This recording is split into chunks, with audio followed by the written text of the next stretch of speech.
ఎప్పుడు కూడా తెలుగుదేశం పార్టీ ఒక ప్రాంతీయ పార్టీ కానీ జాతీయ భావాలతో పనిచేసిన పార్టీ తెలుగుదేశం పార్టీ. జాతీయ అభివృద్ధి కోసం పనిచేసిన పార్టీ తెలుగుదేశం పార్టీ. ఈరోజు మీరు చూస్తే 1 కోటి సభ్యత్వం ఈరోజు తెలుగుదేశం పార్టీలో ఉన్నారు. 1 crore. ఇటీవల లోకేష్ గారు జనరల్ సెక్రటరీ అయిన తర్వాత కార్యకర్తల సంక్షేమానికి పెద్దపీట వేశాడు.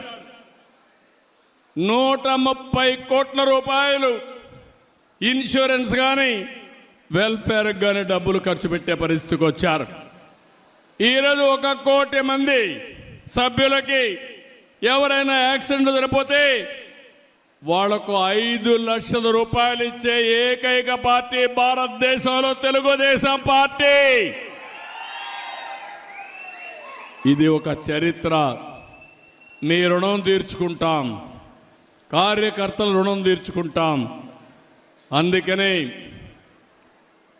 రాజకీయంగా మిమ్మల్ని ఎదుగుదల కోసం ప్రయత్నం చేయడం, సంక్షేమ కార్యక్రమాలు చేయడం, ఆర్థికంగా పైకి తీసుకురావడానికి ఏమేం చేయాలనో అవన్నీ చేస్తామని చెప్పి కూడా నేను మీకు తెలియజేస్తున్నా.